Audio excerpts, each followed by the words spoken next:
बद्रीनाथ धाम को पावनपुरी भी कहा जाता है, अर्थात जहाँ पावन का मतलब पवित्रता और पावन का मतलब आनंद।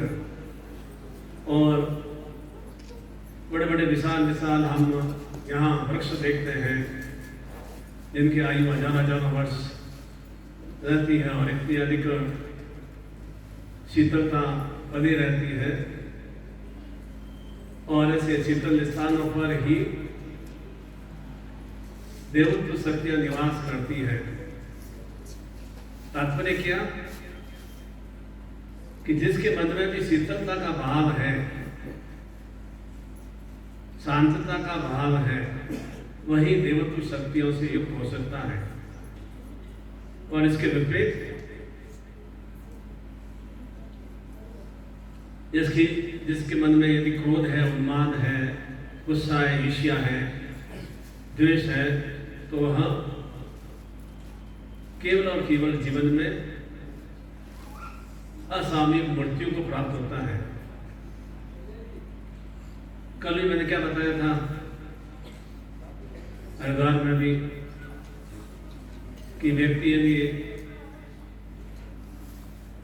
क्रोध करता है तो उसकी संतान पथभ्रष्टगामी होती है, अर्थात वह संतान उसकी आज्ञाकारी नहीं होती है, या सुसंस्कारवान नहीं बनती है, या सुशिक्षित नहीं हो पाती है, और घर में कभी भी लक्ष्मी नहीं आती है, ना ही भगवान सेवत्व परिवार का चेतना की प्राप्ति होती है। वहाँ अलक्ष्मी होती है और वहाँ अनेक अनेक रोग, कष्ट, पीड़ाएं, धनहीनता भाव बने रहते हैं। और इसके प्रति यदि पत्नी गुस्सा करती है या पति को कुछ भी एक अपने सहयोगी के रूप में या परमेश्वर के रूप में उसका चिंतन नहीं करती है, तो उसका स्वभाव बहुत अधिक लंबे समय तक नहीं रहता है। और यह सत्यवान और सावित्री की भी तपोभूमि है। और मैंने बताया था कि ज्येष्ठ मास में ही 2 बार हम माता सावित्री की अभ्यर्थ आराधना करते हैं, एक ज्येष्ठ अमावस्या को और एक ज्येष्ठ पूर्णिमा को। अमावस्या में पूर्ण रूप से अंधकार में स्थितियां रात्रि होती है, अर्थात मेरे जीवन में कितना भी अंधकार आए, कितना भी कष्ट आए, मेरे साथ में मेरा पति परमेश्वर, मेरी पत्नी धर्म पत्नी बराबर मेरे साथ रहना चाहिए। और कितना भी उजास में पूर्णिमा में स्थिति आ जाए, पति मेरा साथ में रहे, पत्नी मेरे साथ में रहे, तो मेरा निरंतर कुल वंश की वृद्धि होती रहती है। इसलिए ज्येष्ठ मास में हम 2 बार इनकी आराधना, उपासना, व्रत, उपवास, साधना, पूजा संपन्न करते हैं। और जैसा जैसा जहाँ जहाँ एक व्यवस्था होती है, वैसे वैसे सत्यवान और सावित्री की कथा का श्रवण किया जाता है। और सत्यवान सावित्री बारे जानते हैं कि एक बार उसने सत्यवान जैसे राजपुरुष को प्राप्त करने के लिए उपवास व्रत किए। करवा चतुर्थी को उपवास भी करते हैं, तृतीया करवा चतुर्थी आती है या गजलेती जाती है, वो भी उपवास करते हैं। अनंत चतुर्दशी आती है, उसका भी उपवास करते हैं। तो प्रोसेस क्या है, हमारे ग्रस्त जीवन में सुख में स्थितियों की वृद्धि हो। और दूसरी बार सावित्री ने क्या निश्चय किया कि मुझे अपने पति को यमराज के जबड़ों से छीनकर लाना ही है। और उसने अपनी तपस्या के बल पर, अपनी शक्ति के बल पर सत्यवान को उस यमराज के जबड़ों से लाई। और यमराज ने ही सावित्री को आशीर्वाद दिया कि तुम 100 पुत्रों की मां बनोगे। और निश्चित रूप से उसके लिए 100 मानस पुत्र संतान रूप में प्राप्त हुए। निश्चित रूप से ऐसे उस समय देवत्व स्वरूप में ऐसी संतानें होती भी थी। आज भी 50 साल पहले भी 14, 15, 18 संतान तो होती भी है, होती भी कई होती भी है। तो ये कोई अनोखी बात नहीं है कि 100 पुत्र कैसे हो गए। कौरवों को भी तो 100 पुत्र थे, धृतराष्ट्र के 100 पुत्र थे। तो किस तरह से होते हैं? निश्चित रूप से देवत्व शक्तियों से होते हैं। वे पांडु के पुत्र थे, परंतु उनकी भावनाएं कुटिल थी, इसलिए उसका कौरव वंश का नाश हो गया। इसलिए निरंतर निरंतर हम साधना, तपस्या, तप, चिंतन क्यों करते हैं? ऐसे दिव्य स्थानों पर जाकर कि हमारे मन में भी ऐसी कुटिलता की भावना नहीं आए। जैसा आसपास में हमारा वातावरण रहता है, उस वातावरण का प्रभाव हमारे जीवन पर पड़ गया है, तो उसे हम उस पाप रूपी स्थितियों से निवृत्ति प्राप्त कर सके। इसलिए प्रातः बेला में वहाँ हमने ब्रह्म घाट पर तर्पण की क्रिया संपन्न किया। और एक कितनी एक विशेषता की बात होती है कि एक तो आप स्वयं तर्पण की क्रिया करते हैं, एक पंडित लोग का तर्पण की क्रिया संपन्न ना करें, आपके इष्ट के द्वारा गुरु के द्वारा तर्पण की क्रिया संपन्न नहीं, तो निश्चित रूप से उन पितरों का, पूर्वजों का हमें शुभ आशीर्वाद अवश्य ही प्राप्त होता ही है।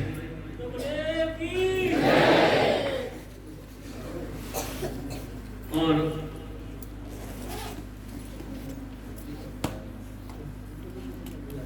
ऐसी तीर्थ यात्रा में क्या किया जाता है? तीर्थ यात्रा में कोई घूमने के लिए जाते नहीं है, स्वतः ही हम भ्रमण करते हैं। ब्रह्म घाट का भ्रमण किया, गणेश गुफा का भ्रमण किया, तो स्वतः ही हमें एक आनंद स्फूर्ति की प्राप्ति होती है।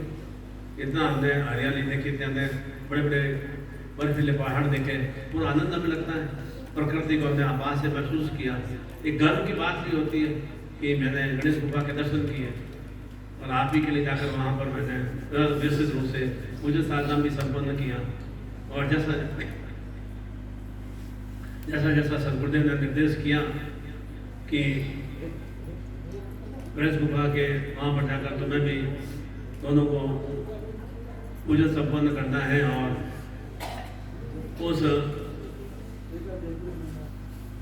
ऊर्जा चेतना के माध्यम से ही मेरे जो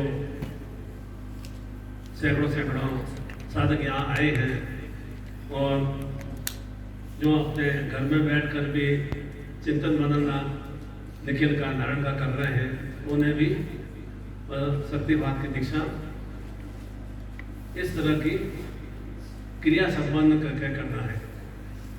इसलिए जितना अधिक हम अपने सर के भार को जितना अधिक समय रहते निकाल देते हैं, उतना ही जीवन में समृद्धि की और सुख की वृद्धि होती है। सर के बाद निकालने से क्या हो गया? क्या रूप सौंदर्य में कमी आ गई? रूप सौंदर्य में तो वैसे भी कमी आ जाती है, यहाँ जो उम्र बढ़ती है रूप सौंदर्य में कमी आ जाती है। और क्या ये बाल हमेशा लंबे समय तक चलते हैं? वो लंबे समय चलते ही नहीं है। तो इसलिए बालों का क्या हमें घमंड करना चाहिए ज्ञान का, घमंड करना चाहिए मेरे साथ में मेरा कौन इष्ट है, मेरा सदगुरु कौन है, उसके लिए घमंड करना चाहिए। मैं कितना ज्ञानवान हूँ और कितना मैं शांतमय स्थितियों से मैं पूजन अर्चन कर रहा हूँ, उस पर हमें घमंड करना चाहिए। और किस बात का हमें घमंड करना? मैं यौनवान हूँ, या मेरी अच्छी पत्नी है, मेरा अच्छा पुत्र है। पुत्र अच्छा है, अच्छी बात है हमारे लिए, हमारे सुख के लिए अच्छी तो हमारी एकदम तरह से हम और अधिक शांतमय स्थितियों से हम जीवन को अच्छी तरह से चला सकते हैं। और यदि पुत्र कपूत हो जाता है या अवगुण हो जाता है, तो जीवन अशांत में बन जाता है। उन्हें हमें सुधारने की क्रिया करना चाहिए। उसके लिए पहले हमें अपने आप को सुधारने की क्रिया करना है कि मेरे जितना भी सर पर जो भार है, उस भार को मैं जल्दी से जल्दी निवृत्ति प्राप्त कर सकूं। इसीलिए सही सदगुरु वो होता है, गुरु वो होता है जो हो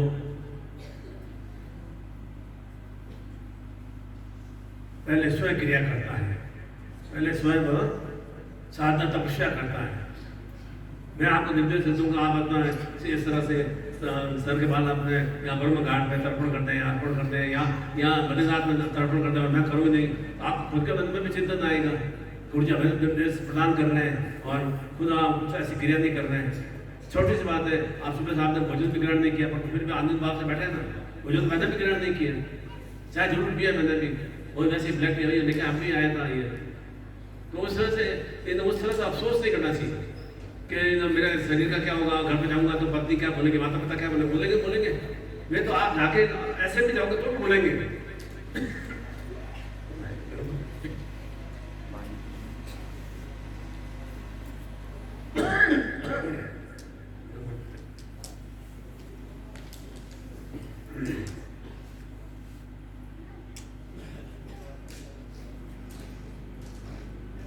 जर्सी की डब्बी नहीं है।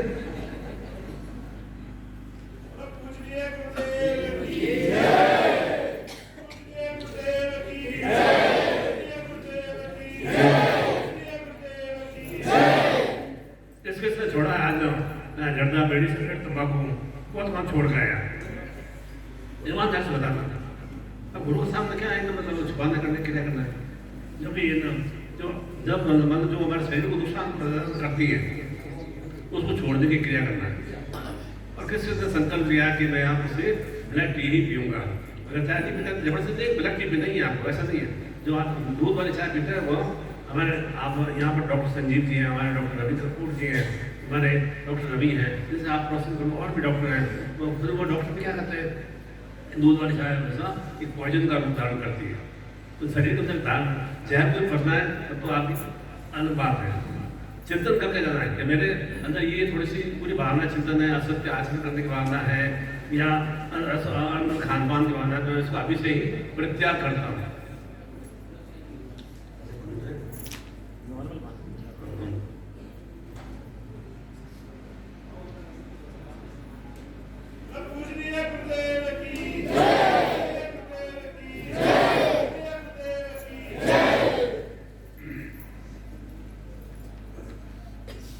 और लंबी यात्रा से हमें क्या लाभ मिलता है?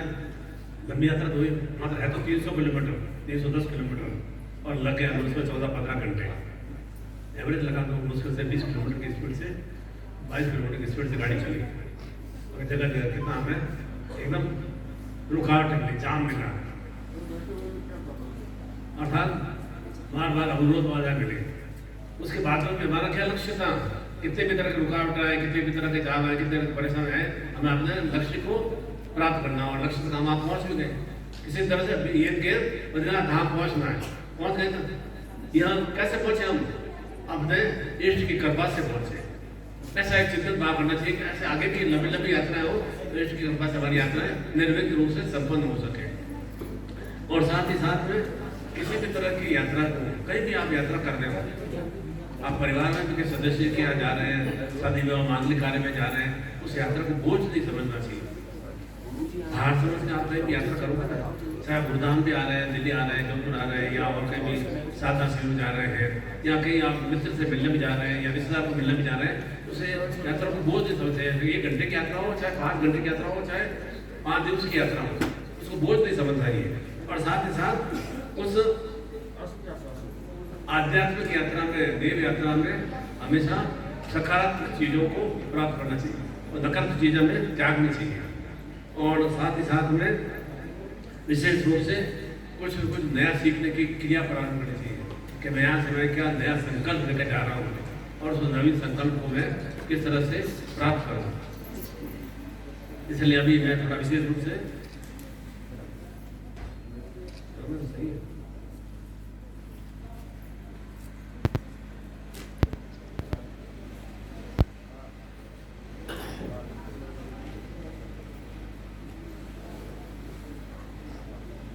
हाथ जोड़ लेंगे,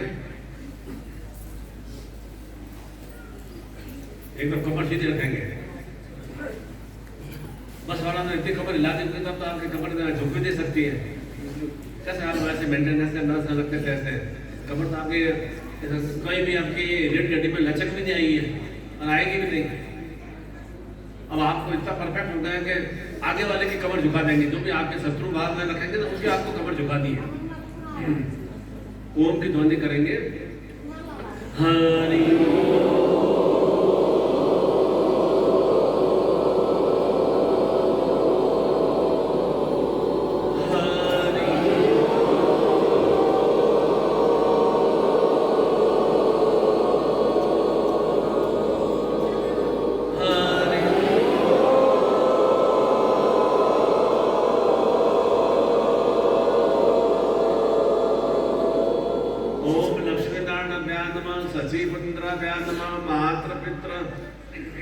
चरण कमलेभ्यो नमः, इष्ट देवताभ्यो नमः, ग्राम देवताभ्यो नमः, वास्तु देवताभ्यो नमः, सर्वेभ्यो देवेभ्यो नमः, सर्वेभ्यो ब्राह्मणेभ्यो नमः। ओम सिद्धि बुद्धि सहिता श्रीमद् महागणाधिपति नमः। ओम विघ्नेश्वराय वरदाय शिव प्रियाय लंबोदराय सकलाय जगताय नागानाय शर्दिगसिताय ग्वारे सुताय गणा नमो नमस्ते भक्तार्थी नाथनाय गणेशराय विद्याधराय विक्टाय वामनाय भक्त प्रसन्न वरदाय नमो नमस्ते नमस्ते परम रूपाय रुद्र रूपाय नमस्ते ब्रह्मचारिणी अन्याय पूजाय सांगाय सपरिवार सकलाय सशक्तिकाय महागणाधिपति मावायामी संकल्पम कुर्यात। अब गणपति के मंत्रों के साथ और विशेष रूप से आज तृतीय रूप में चतुर्थी रूप में विनायक चतुर्थी भी है और शनिश्चरी पर्व भी है। विशेष रूप से बद्रीनाथ धाम में भगवान हरि विष्णु के धाम में भगवान सिद्धाश्रम शक्ति के धाम में विराजमान है, इसलिए जो भी समर्थ भाव से संकल्प लेंगे।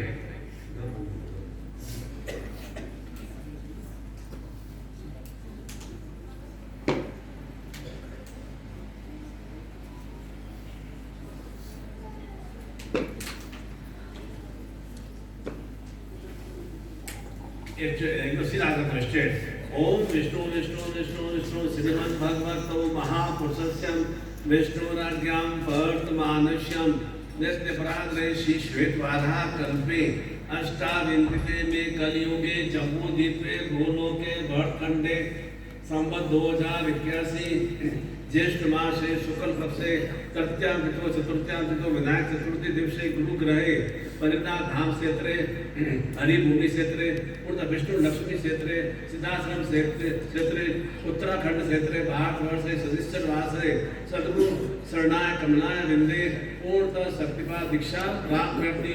अपने माता पिता का नाम बोलिए, पति पत्नी का नाम बोलिए, अपनी संतान का नाम बोलिए। संकल्प में भले माता पिता नहीं है तो भी उनका नाम बोलना चाहिए। बाकी पिंड दान में केवल अपने दादा दादी का जो भी नाना दादी का जो नाम बोला जाता है उसमें मतलब संकल्प के अंदर मतलब पूर्वजों का नाम नहीं बोलना, केवल माता पिता का नाम बोल सकते हैं। अपना स्वयं का पत्नी का पति नहीं है या पति नहीं है तो भी पति पत्नी का नाम बोलना है। संतान नहीं है तो भी जो संतान हुई है उनका नाम बोलना है। पूर्ण आरोग्यता प्राप्यर्थम अखंड सावित्री सुहाग सौभाग्यवती चैतन्यता प्राप्यर्थम पुत्र पौत्र कुल वंश वर्धी शक्ति चैतन्यता प्राप्यर्थम विघ्नहर्ता गणपति गणेश कृपा शक्ति प्राप्ति चैतन्यता प्राप्यर्थम सर्व पाप संताप दोष बाधा मुक्ति नार्थम महाकाल महामृत्युंजय चैतन्यता प्राप्यर्थम कार्य व्यापार धन लक्ष्मी रोजगार कृषि वर्धी चैतन्यता प्राप्यर्थम सर्व तांत्रोक्त प्रेत पिशाच तंत्र शरीर बंधन ग्रह बंधन बाधा मुक्ति नार्थम मनोकामना इच्छा पूर्ति चैतन्यता प्राप्यर्थम सत्यवान शक्ति प्राप्ति चैतन्यता प्राप्यर्थम सावित्री सुशक्ति वर्धी चैतन्यता प्राप्यर्थम संतान बाल गोपाल कृष्ण तो शक्ति वर्धी चैतन्यता प्राप्यर्थम ज्ञान बुद्धि मेघा सरस्वती शक्ति चैतन्यता प्राप्यर्थम गुरु आज्ञा गुरु चिंतन प्राप्यर्थम संपर्क दे ही। अब बोलिए तम चित्ते मम चित्ते तम प्राण मम प्राण तम चिंताय मम चिंताय तम आज्ञा सजीवन परिपालना। जो भी मन में इच्छा धारणा हो पुनः धारण कर लीजिए इस बद्रीनाथ धाम में और जल को छोड़ दीजिए। सुबह तर्पण के समय आपने इक्यू को धारण कर दिया है, गले पहना हुआ है, तो इक्यू को स्पर्श करना है, दोनों फोटो को स्पर्श लगाना है, बस ऐसे करना है। तो आपने गले पहना छोड़ दिया था आपको डब्बे के अंदर, ऐसा आपको ऐसे स्पर्श करके रखना है। नहीं तो डब्बे में से निकाल सकते हाथ में लो।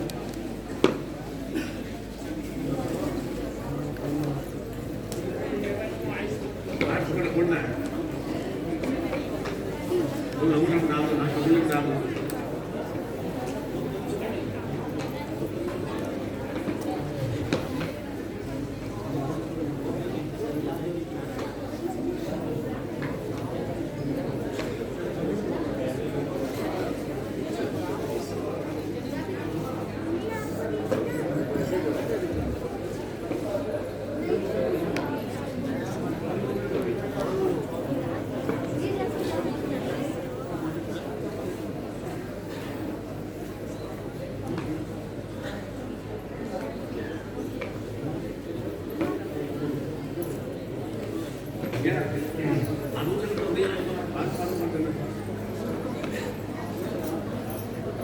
नाम में तो एक एक कण कण यहाँ हरि विष्णु से युक्त है। यहाँ पर तो कंकर में भी शंकर है। ये चिंतित मान के उसका हमें एक देवतुल्य भूमि है, ये देवतुल्य भूमि है। ओम इभ्यो पवित्रम परम पवित्रम प्रजापति सहजम प्रसाद आयुष्यमग्रम वर्ति मुंजम शुभ्रम यज्ञो पवित्रम बलवस विज्ञप्ति यज्ञम।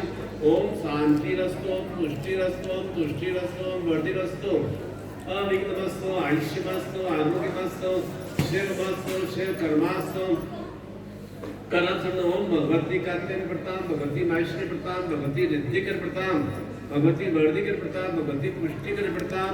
ओम सूर्य ज्योतिधार्यम ओम चंद्र ज्योतिधार्यम ओम भौमस ज्योतिधार्यमी ओम बुद्ध ज्योतिधार्यम ओम गुरु बृहस्पति ज्योतिधार्यमी ओम शुक्र ज्योतिधार्यम ओम शनिश्चर ज्योतिधार्यमी छागर राहु केतु नवग्रह ज्योतिर्धार्यमी। जो गले मालक का धारण कर दो, पहले मैंने जो हिंदू बताया उसको आप यहाँ विसर्जित कर देंगे, यहाँ छोड़ देंगे यहीं पर, उसको घर पे लेकर के जाना है। जो पहले इससे पहले जो ईगो पैदा हुआ था शिविर में फैलाया था उसे या तो घर पे भी छोड़ सकते हैं, यहाँ पे छोड़ सकते हैं।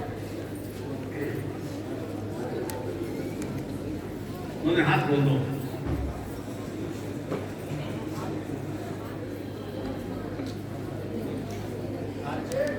ओम सोमुक्षते दंतश्च कपिलो गत्कर्णक लंबोदरस्य वेक्टो विगन्नासो विधायकम धूम्रकेतु गणाध्यक्षो बालचंद्रो विधानम द्वादश नामानि पठे चुनादपि विद्यारंभे वैच प्रवेशे निर्गमे तथा संग्रामे संकटे चे विघ्नतस्य न जायते शुक्लांबरम पुस्तक सुरासुरे सर्व विघ्न हर तस्मै गणाधिपत्ये नमः।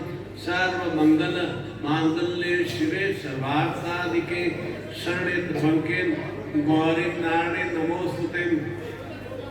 सर्वदां सर्व कार्येषु नास्ति तेषां मंगलम येषां हृदयस्थो भगवान मंगलाय नमः हरि। तदे लग्न से ताराबलम चंद्रबलम विद्याबलम देवं लक्ष्मीश्वरम लाभस्तेषां जयस्तेषां पदस्तेषां पराज्यम येषां इन्दीवर्ष्यामो यत्र योगेश्वर मूर्तिधरा नित्यमतिम अनन्यासमाजना परिपास्ते तेषां नित्याना भक्ताना इक्षोभाम्यम स्मरते सकल कल्याणम स्वादम यत्र जायते पुरुषं तमन्यं नित्यं भजने हरिं सर्वेषां कार्येषु त्रस्त्रिभुवनेश्वरां देवामदि संतोषं सिद्धिं वक्रतुंड महाकाय कोटि सूर्य निर्विघ्नं कुंडे सरकार सरदाम। ओम हिरण्या हिरण्य स्वर्णजाम चंद्राम हिरण्य लक्ष्मी जात में दो माव तामाव जात में तो लक्ष्मी मंत्वा गामिनीं ईशाम हिरण्य वंदे गामशम पुरुषानम अस्य पूर्णाम रत्मद्याम हस्तिनाम हृदयं कांशं जन ताम्योपश्रियं चंद्राम प्रभासायसा ज्वलन्ति षड्लोके आदित्य वर्णे वनस्पति वृक्षो बिलम तस्य बलंत मायत्रास्य मायाम अलक्ष्मी उपेतमाम देव सखा कीर्ति स मृणा स प्राणभूतोष्मी राष्ट्रेष्मी कीर्ति धातु में शुद्ध विषामलाम ज्येष्ठाम लक्ष्मी नाशमयम अभूति समृद्धि च सर्वानुगात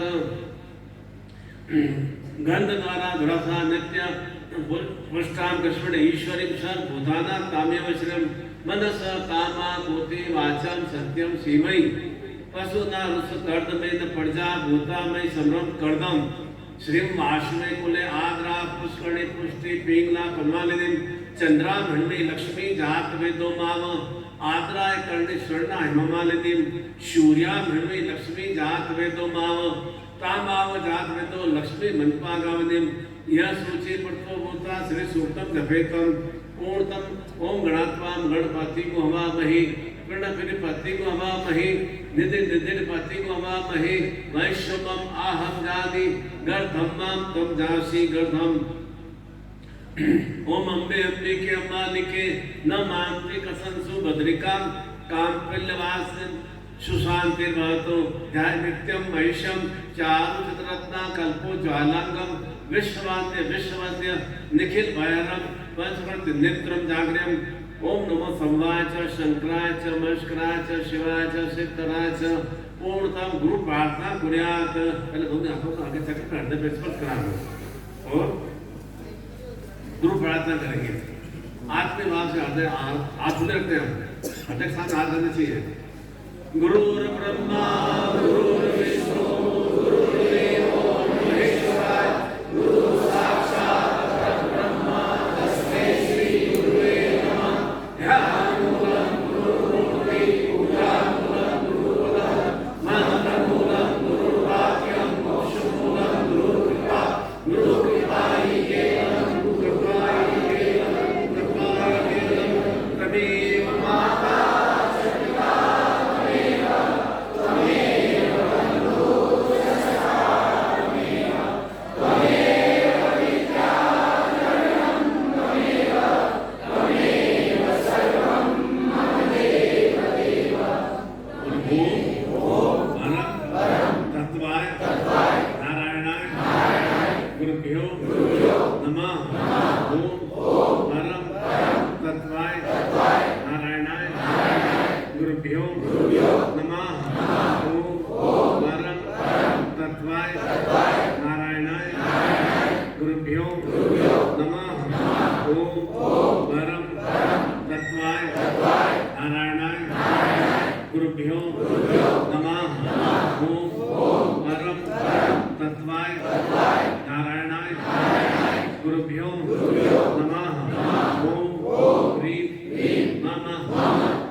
चैतन्य जागृत ह्रीं ओम नमः ओम ह्रीं मम प्राण देह अरोम प्रतिरोम चैतन्य जागृत ह्रीं ओम नमः ओम भूर्भुवः स्वः तत्सवितुर्वरेण्यं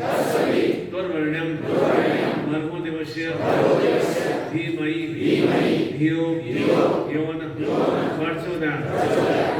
ओम मम सर्व कार्य सिद्धिये विघ्नहर्ता नमे। ओम मम सर्व कार्य सिद्धिये विघ्नाय नमः। ओम मम सर्व कार्य सिद्धिये विघ्नाय नमः। ओम मम सर्व कार्य सिद्धिये विघ्नाय नमः। ओम मम सर्व कार्य सिद्धिये विघ्नाय नमः। ओम मम सर्व कार्य सिद्धिये विघ्नाय नमः। आगे चलते हैं और हृदय पे इन आशीर्वचनों गुरु मंत्र को और विघ्नहर्ता गणपति मंत्र को स्पर्श करा दो। पुनः हाथ खोल देंगे।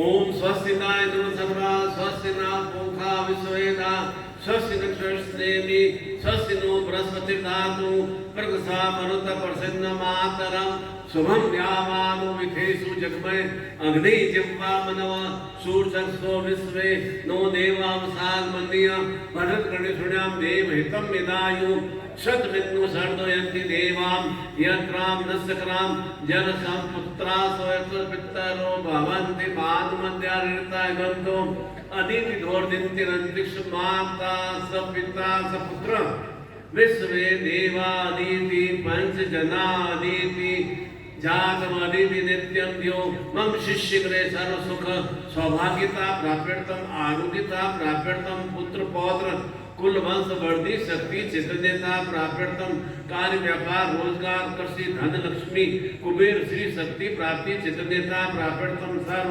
मंगल मांगल्य शिवे सर्वार्थ साधिके शरण्य त्र्यंबके गौरी नारायण नमोस्तुते प्राप्यर्थम सर्व मनोकामना इच्छा पूर्ति चैतन्यता प्राप्यर्थम महाकाल महामृत्युंजय शतायु जीवन प्राप्ति शक्ति चैतन्यता प्राप्यर्थम सद्गुरु आत्म शक्ति चैतन्यता प्राप्यर्थम तांत्रोक्त प्रेत पिशाच तंत्र शरीर बाधा तंत्र बाधा निवृत्ति क्रिया शक्ति निवारणतम संपर्क दे ही।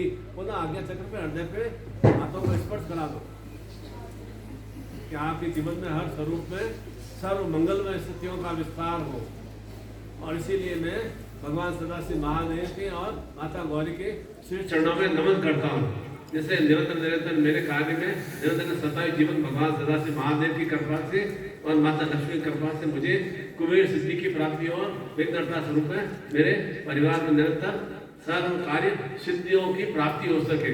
वही भाव से मैं आशीर्वाद रचता हूँ। और अब हम विशेष रूप से आपके पैकेट में आप कितनी पर्चियाँ पड़ी है बता सकते हो? 9 बताओ, 9 में नाम बताओ क्या क्या है।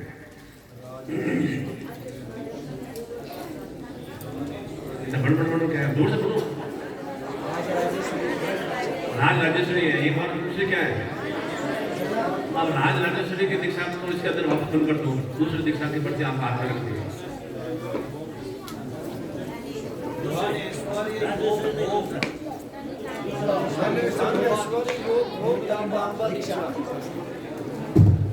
राजेश्वरी लेते रखिए, बाकी लेता बाहर, दूसरे को लेता बाहर।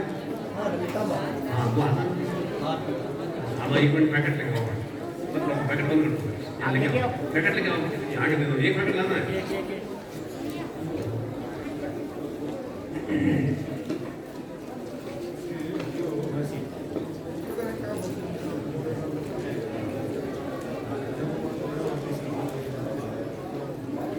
ये क्या करेंगे, ये आपके कुंडल है। इस कुंडल को जब आप दीक्षा प्राप्त करेंगे उस समय थोड़ा इस कानून से दबा देंगे। जोड़ सकते वाला कान जाता है वो जैसे कान का दबा डालने जोड़ देंगे। और ये कुबेर विग्रह है, कुबेर विग्रह को आप निशान दीक्षा लेंगे इस तरह से इसे आप रखेंगे। ये ध्यान में रखना। बाकी सब सामान इसमें यंत्र है, माला है और इसे दूसरे दीक्षा की पर्ची है। और आपको केवल और केवल देख लो इसे इस तरह से बाएं हाथ की तरफ बाएं कान में भी मानना है, जिससे कि मेरे 2 संताप हो। ये सब मेरा एक बाएं हाथ का खेल है। मैं 2 संतापों को खत्म करने की शक्ति के लिए यहाँ पर मैं विराजमान हुआ हूँ। यह चिंतन करना है और मुझे निरंतर जीवन में कुबेर श्री की प्राप्ति हो, वो आपने हाथ में रखना है। शक्तिमान की दीक्षा आपको प्राप्त हो जाएगी। और इसको जब भी आप घर में पूजा करें तो इसमें थोड़ा 15 मिनट 10 मिनट इसको मान के 10 मिनट करता 10 मिनट मान के रखें। ऐसा ज़्यादा ऐसा कुछ है नहीं, चेतन के कुंडल है, जिससे कि जो भी पाप संताप दोष है वे आपके दिमाग को हो सके।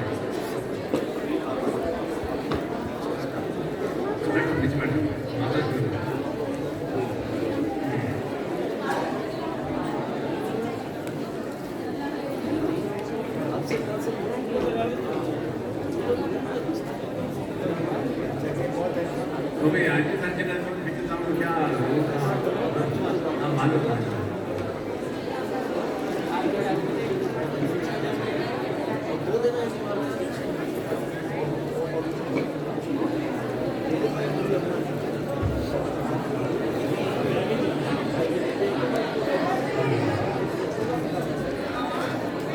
सामने से बैठेंगे तो बात सुनेंगे ना, एक 5-8 लोग हैं उसमें कुछ जानती रहती है।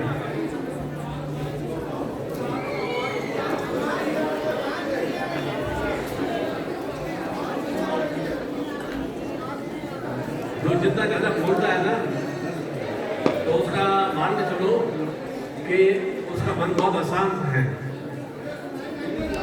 और जो शांत रहता है वो मान के चलो कि उसके जीवन में ज़्यादा सुखों की बढ़ती होना प्रारंभ हो गई है। तो आपको चिंतन करना है कि मुझे अपने जीवन में दुखों का विस्तार करना है, तो चपड़ करते रहो। और जीवन में सुखों का विस्तार करना है शांत भाव से, और अपने सदगुरु के दर्शन करें, अपने आप को जीवन उतारने की क्रिया करें, वह क्रिया में करना है।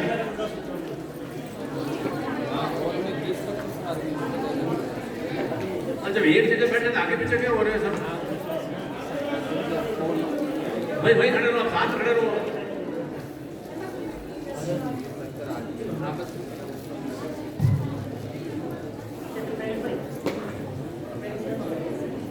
अंदर आने के इधर की साइड में आ सकते थे, हम वहीं खड़े रहना। पहले जाते हो आगे बैठते हो, फिर क्या लेते हैं बाहर जाते हो। अरे भाई जो पीछे खड़े हैं ना वो आप खड़े रहे, साथ खड़े रहो, आगे पीछे आगे खड़े रहे। बार बार देखो कितने कितने कर चुके हैं, मर्यादा का भाव है भाई, शांत हो जाए।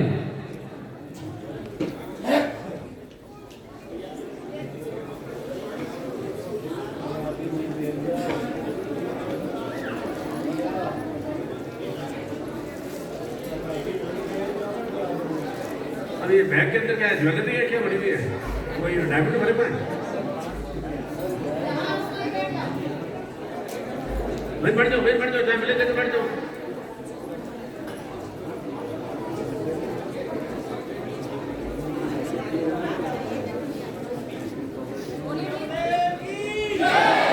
और अब हम शक्तिपात की दीक्षा आत्मसात करेंगे सांसार भाव से। जो आप दीक्षा पर्ची हाथ में रखिए, दीक्षा पर्ची लेते हो दीक्षा मिल जाएगी। उसके बाद में आप प्रसाद ग्रहण करेंगे। मुझे एक बार अपनी अक्षय तृतीया 9 मई की थी, तो एक बच्चे ने बोला था, दिल्ली में आया था, बच्चे ने बोला था कि आप क्या वहाँ पर मतलब बद्रीनाथ धाम में मुंडन की क्रिया करेंगे अपने आप की, आप मुंडन की क्रिया करेंगे तो मैं आपका चुम्बन दूंगा। अच्छी बात है। अब मैं उस बच्चे को ढूंढ रहा देख रहा था, तो बच्चा कहाँ है।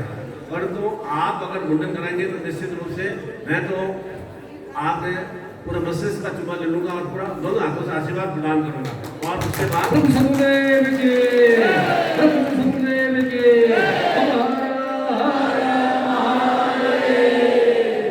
मैं नहीं चाहता कि आप कोई तरह का भार यहाँ से अपने वापस घर पे लेके जाए।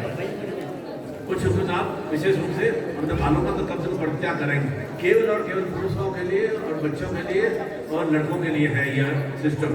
बहन बेटी को क्या करना है, जो भी छोटी छोटी उम्र हो जाती है या हेयर स्टाइल रखती है ना, तो उनको थोड़ा सा कैंची मिल जाएगी, कैंची में बाल काट के बंदी पे नाम डाल के रखना है।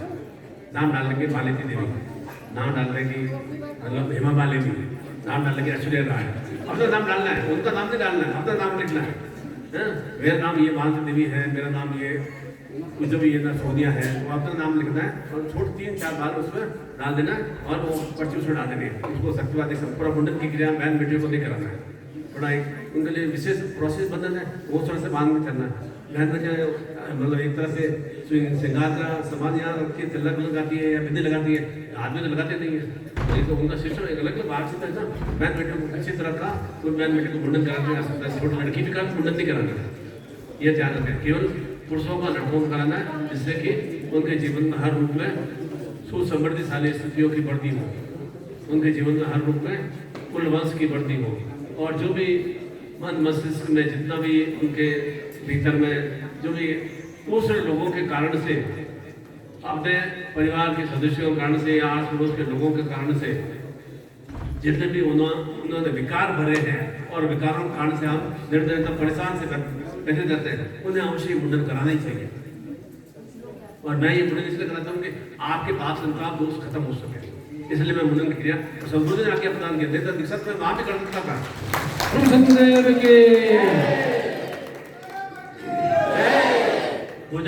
दीक्षा गणेश में किया भी था, आज भी वहाँ व्यवस्था पूरा किया भी था, मैं तो वहाँ पर गया भी था। जैसे ही मैंने मंदिर में वहाँ गणेश गुफा की परिक्रमा किया और जो पूजन अर्चित किया, तो सदगुरुदेव जी ने दीक्षा जी ने वहाँ साक्षीभूत रूप से मुझे दर्शन देकर एक चेतना की प्रदान किया और क्या ये पर सभी को एक साथ में ही मुंडन की प्रक्रिया संपन्न करने के बाद ही उन्हें भी दीक्षा प्रदान करनी है। ये भी मेरे ही अंश है, ये मेरे ही मानस पुत्र पुत्रियां हैं, भले उनका कोई भी उनका साधु समाज से हो, चाहे देशमुख समाज से हो या सिंह समाज से हो, कोई भी हो, जोशी समाज से हो, और तो है मेरे ही अंश ही है, तो उन्हें उन अंश को तुम्हें ही स्वीकार करना है। इसलिए मैंने यह मुंडन क्रिया संपन्न किया।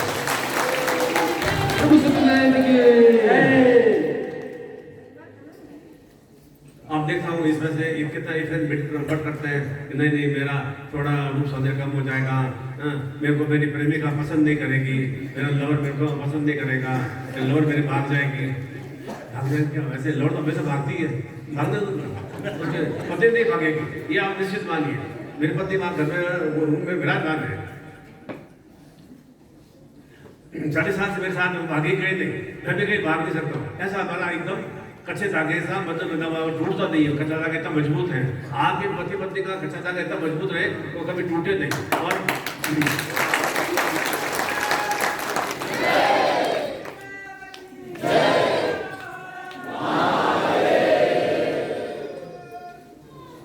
यह गठबंधन अटूट अटूट रहे।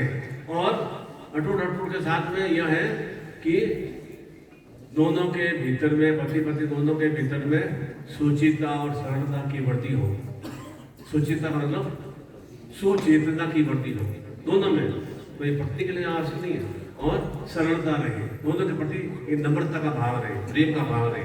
जहाँ दोनों ये सत्य रहेगी वहाँ वे भगवान सदाशिव महादेव की तरह, माता गौरी की तरह उनका, सत्यवान सावित्री की तरह उनका जीवन निश्चित रूप से निष्कंटक रूप में उनका व्यतीत होगा। 80 वर्ष की आयु तक में भी उन्हें किसी भी तरह का, कोई तरह का संताप दुख नहीं झेलना पड़ेगा। एक बहन भी आई, पापा डी की बहन, 75 वर्ष का व्यक्ति है और सत्यवान दीक्षा ले रहा है और ऋषिकेश का भ्रमण भी करके आए, यहाँ भी पूरा भ्रमण करके आए। स्वास्थ्य नहीं है तो भी 70-80 ईयर्स के दोनों ही है। तो अच्छी बात है ना, दोनों ही प्रेम भाव से रह रहे हैं। कभी कभी उनमें उन्माद आ जाता है, गुस्सा आ जाता है। मैं मिला उनसे, थोड़ा शांत भी किया। अपने आप में थोड़ा जो ऊपर बढ़े तो और शांतता की वृद्धि होनी चाहिए।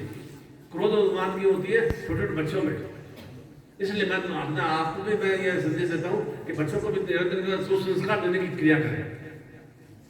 ये बच्चे कहाँ बिगड़ते कैसे हैं? माता पिता की बहुत ही एक अति मोह के कारण से बिगड़ते हैं। और किस कारण से नहीं बिगड़ते? अति मोह के कारण से बच्चे हमारा, मेरा बच्चा इस तरह से नालायक निकल गया, इस तरह से हो गया, इस तरह से हो गया, तो उसके पूरे करता रहता है उसके माता पिता। इसलिए उन बच्चों को अच्छे संस्कार मिले, उसके लिए पहले अपने घर में अच्छे संस्कारों का वातावरण का विस्तार करना होगा। तो हमारे संतान भी सुसंस्कार में बनेगी तो निश्चित रूप से गणपति का आरती के में, रिद्धि सिद्धि में, शुभ लाभ में और संतान की और अच्छी सुवृद्धि हो सकेगी। और आपके भी जीवन में निरंतर ऐसे ही जो भी आपके पाप संताप दोष हैं, इन्हें पाप संताप दोष यहीं पर आप उन्हें समाप्त कर सकें। और वहाँ अभी हम गणपति की विशेष जो ललिता का दीक्षा है, वहाँ ललिता दीक्षा प्राप्त करेंगे। उसके बाद में जैसे जैसे आप प्रसाद ग्रहण कर लेंगे आनंद भाव के साथ, विश्राम नहीं करना, आराम करने के लिए आए। निरंतर चले व्यक्ति भ्रमण करते रहना चाहिए। कितना आप कहाँ पर देखो प्रमुख पाल गए, फिर कहाँ तक आप गणेश गुफा तक गए, कैसे आप 15-16 घंटे आप यात्रा करने भ्रमण किया ना। कोई शरीर में कोई शरीर का पार्ट कम हुआ, कुछ नहीं कम हुआ, उल्टा आपको एनर्जी ऊर्जा और ज़्यादा बढ़ेगा। इसलिए मैंने आपको 4 महीने पहले कहा था कि थोड़ा युवा परिणाम भी करें, थोड़ा तो भी थोड़ा कुछ किया, उसका प्रभाव भी पड़ा ना। और कुछ सदगुरु की चेतना भी रही, आप इतनी दूर तक अच्छी आप यात्रा भी संपन्न कर रहे हैं और अच्छा निरंतर रूप से आप सकुशल रूप से आप घर भी पहुँच जाएँ और आगे भी निरंतर परिवार में सकुशलता में सत्य बनी रहे, आनंद में सत्य बनी रहे। किसी भी तरह का संकट कष्ट पीड़ा नहीं आए तो आप अपने मानस चिंतन से शक्ति से उस संकट पीड़ा को आप निकाल सके। मेरे भी थोड़ा सा दिन में थोड़ा सुबह कोई कांटा चुप गया था, मैंने कहा कांटा लगा, तो हंसने लग गया। मैंने कहा वो तो कांटा लगा, वो तो कांटा गया, मुझसे 70 करोड़ कमा दिए, मेरे तो पहले कांटा लगा, बाकी लड़कों का तो औरतों को यहाँ कांटा लगता है। मैंने कहा था कांटा लगा मेरी के तेरे घर के पीपल के पेड़ के नीचे, मेरी के नीचे है ना, वो तो उनके यहाँ लगता है, लड़कियों के औरतों का यहाँ कांटा लगता है, मेरे तो यहाँ नीचे लगा था, निकाल दिया कांटा। और किसी कांटा कहीं लगा और मैं निकाल दूंगा।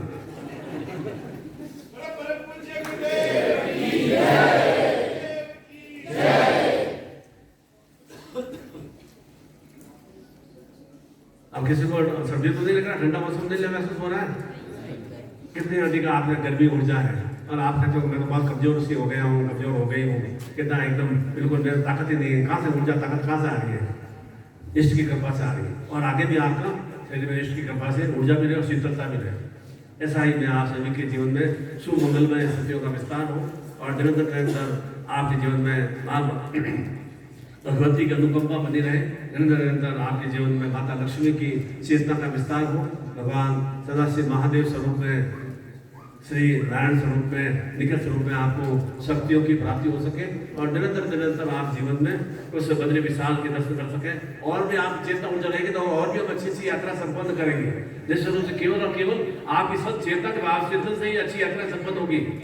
मैं पुनः कोटि आश्रय देता हूँ कि आपके जीवन में निरंतर सौभाग्यमय स्थितियों का विस्तार हो, निरंतर आपके जीवन में सुलक्ष्मियों का विस्तार हो और निरंतर आपका गुरु का आपका बराबर एक रूप में सानिध्य प्राप्त हो सके। जिस तरह से दूध में जल में दूध होता है ना, उसको अलग नहीं कर सकते, आप महसूस नहीं कर सकते कि मैं जल रूप में हूँ या दूध रूप में हूँ।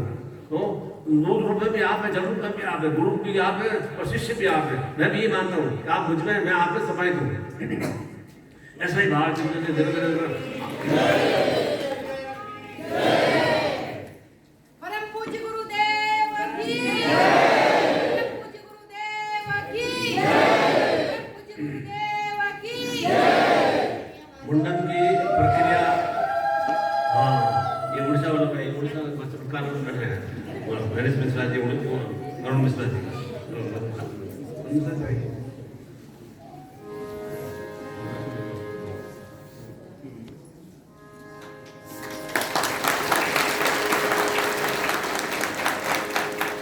वातावरण सुधे नहीं, उड़ी क्या थी, उड़ी वापस बोलना तो एक बात क्या होती थी, उरुली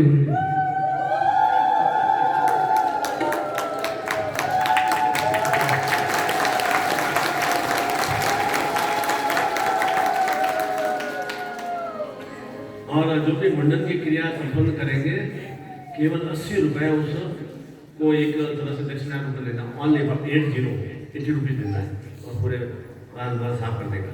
बहन बेटे को कुछ नहीं देने की जरूरत है, 80 रुपये देना है। और उसके बाद मुंडन की प्रक्रिया के बाद में मैं विशेष रूप से जो भी आपके जीवन में शनि संताप नवग्रह दोष के कारण से अनगल क्रियाएं हो रही हैं, वह शनि संताप दोष निवारण की शक्ति बात है। तभी शनि जयंती भी व्यतीत हुई है, संपन्न हुई है। और शनि जयंती पर हम हरिद्वार में विराजमान थे। ये भी हरिद्वार की भूमि है, ये भी हरि की भूमि है, भगवान विष्णु की भूमि है, से महादेव की भूमि है। यहाँ पर शनि संताप शक्तिपात की दीक्षा भी प्राप्त करेंगे। और जिन्होंने बहन बेटियां मुंडन की क्रिया संपन्न करेंगे, थोड़ा 4-5 बात देंगी, उन्हें वह अखंड सावित्री सौभाग्य की हम दीक्षा इस मध्य दिवस में हम देना आवश्यक है, क्योंकि पूर्णिमा अवसर पर आप साथ में होंगे नहीं, अमावस्या पर तो आप साथ में थी। इसलिए मैं चाहता हूँ कि पूर्णिमा और अमावस्या और पूर्णिमा के मध्य में इस चतुर्थी पर्व पर मैं आपको वह अखंड सौभाग्य की पूर्ण वंशवर्धि की संतान सुखी में शक्तिपात की दीक्षा से आपको युक्त करूँ। और जो भी पुरुष वर्ग है, जो बालक वर्ग है, जो युवा वर्ग है, उन्हें वह शनि संताप दोष जैसे कि उनके मन में शांतता की वृद्धि हो। शनि जो उग्रता देता है, जो उग्र भाव की वृद्धि करता है, और उसके कारण से घर में शनि संताप में डाइया की प्रवृत्ति चल रही है या साढ़े साथी का प्रभाव होता है, वह समाप्त हो सके। उसके लिए मुंडन की प्रक्रिया के बाद होगा। पहले आप गणेश विशेष भव्यता व शक्तिपात की दीक्षा लेंगे, उसके बाद में प्रसाद ग्रहण करेंगे, उसके बाद में आप मुंडन के साथ साथ में कराते रहेंगे। और फिर वह शक्तिपात की दीक्षा जो भी है शनि संताप दोष निवारण शक्तिपात की दीक्षा की पर्ची वहां से प्राप्त होगी। और अखंड सावित्री सौभाग्य की ऐसे विष्णु धाम में प्राप्त करना, जो एक तरह से लक्ष्मी की शक्तियों से युक्त होना है, ऐसे धाम पर आना। और जिस तरह से गंगा में स्नान करके अपने आपको पवित्र में महसूस किया, गंगा आरती में संपन्न किया, किस तरह से वहां पर चेता भाव से एकदम वहां पर वीआईपी घाट पर जाकर भी आप सभी के लिए पूजा अर्चना संपन्न की। 108 एक तरह से डुबकी में हम तर्पण की क्रिया में संपन्न किया कि जो भी उनके जीवन में जो भाव चेतन हो, उन चेता से उनकी ऊर्जा की प्राप्ति हो, उनके जीवन में निरंतर गंगा में शक्तियों के निरंतर प्रवाहमान जीवन बना रहे, गतिशील में जीवन बना रहे। गंगा में तो हजार आपकी नदियां बनती है ना, पर तो गंगा में क्या पवित्रता है? 1000 नदियों में पवित्रता नहीं है। और गंगा जब जो 1000 नदी आकर मिलती है, नदी नाले में मिल जाते हैं ना, तो भी ये तो गंगा का जल कितना पवित्र में रहता है। ठीक उसी तरह से आप गुरु में आकर मिल जाएंगे ना, तो आप निश्चित रूप से पूर्ण रूप से अखंड सौभाग्य में और शनि संताप दोष में शक्तियों से युक्त हो जाएंगे। क्या प्रोसेस समझ में आ गया सबके? अभी आप शक्तिपात दीक्षा प्राप्त कर लेते, प्रसाद ग्रहण कर लो, मुंडन क्रिया संपन्न कर लो। और मुंडन की क्रिया के साथ में जो भी शनि संताप दोष निवारण की दीक्षा लेंगे, तो पर्ची के साथ में उन्हें वहाँ शनि संताप दोष निवारण का सामग्री प्राप्त होगा। और जो विशेष रूप से अखंड सावित्री सौभाग्य की दीक्षा बहन बेटियां प्राप्त करेंगे, उन्हें शिव गौरी लक्ष्मी का नौकट प्राप्त होगा और शक्तिपात दीक्षा में प्राप्त होगा। अभी तो आपके पास मुंडन आप दान कर देंगे और कुबेर यंत्र हाथ में लेंगे, तो ललिता में शक्तिपात दीक्षा प्राप्त कर लेंगे। उन्हें हाथ को दीजिए, उन्हें 3 बार ओम की ध्वनि करना है। हरि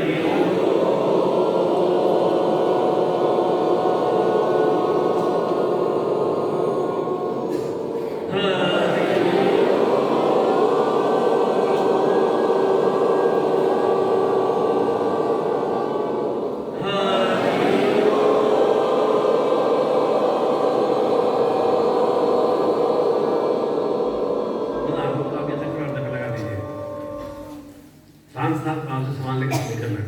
आसन वगैरह जो भी यहाँ पे है निकल खड़े हो जाना है। एक लाइन एक लाइन बनाना है। एक लाइन बनाइए एक एक लाइन लाइन, दो लाइन बना देंगे। दो एक लाइन बनाइए पूरे एक इधर बैठना है। एक लाइन